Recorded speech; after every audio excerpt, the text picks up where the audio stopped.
It's time for a brand new adventure with Drew Pendous and his mighty penultimate. In today's episode, Drew faces off against a big, scary... Yeah, that guy. It was a beautiful fall day, and Drew and his buddies are playing outside in the leaves. Tag, you're it, Nikki. Okay, break time. I need a snack. But we just got started. I could use one too. Okay. Looks like there's an apple tree just across the bridge. That should do the trick. But it turns out that bridge was already in use. Ah! The super scary troll started throwing rocks at Drew and his friends. That is not cool. Oh no, you don't. Drew whipped out his penultimate and sketched a giant slingshot, and he tossed him right back at that troll. Please stop. I was just trying to protect you. Huh? Mina wants you to cross bridge to take the apples, cause then the bunnies will attack. Bunnies really like apples. The bunnies are the scary ones? That's weird. Everyone thinks trolls are the scary monsters. No offense. Trolls just look big and scary, but we're not. I'm really a nice guy.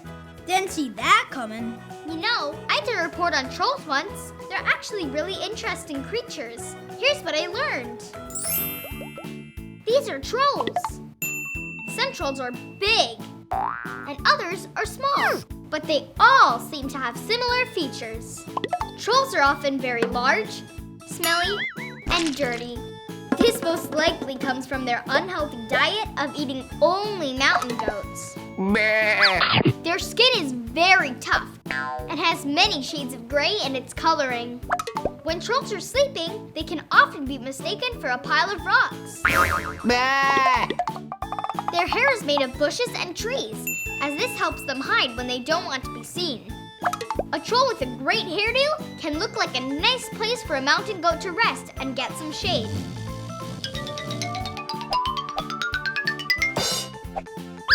Not so in this situation. Sorry, Mr. Goat. It's okay. Trolls' personalities are a funny thing. They think very highly of themselves, as if they are the smartest in all the land. But in reality, they are not. Hey, I heard that. Trolls are also very greedy. They don't like to share, and they'll get into fights with one another about silly little things. It's this selfishness that prevents trolls from ever being truly happy. So don't be a troll, be happy, and always be nice to mountain goats. Thanks, Nikki. What a great report. And thanks to you, Mr. Troll, for saving us from those bunnies. Guys, I'm still pretty hungry. Want to share some of my lunch? Never mind. Not so hungry anymore. Moral of the story, kids. Not all trolls are mean and scary, and not all bunnies are warm and fuzzy. That's for sure. Well, that's all for today, guys. A special shout out to Jesse Radford for suggesting I draw a slingshot, and to Kapil Cool for suggesting I meet a mean troll, though it turns out he's not really mean. Be sure to comment on what Drew should draw on his next adventure. And don't forget to subscribe. Bye!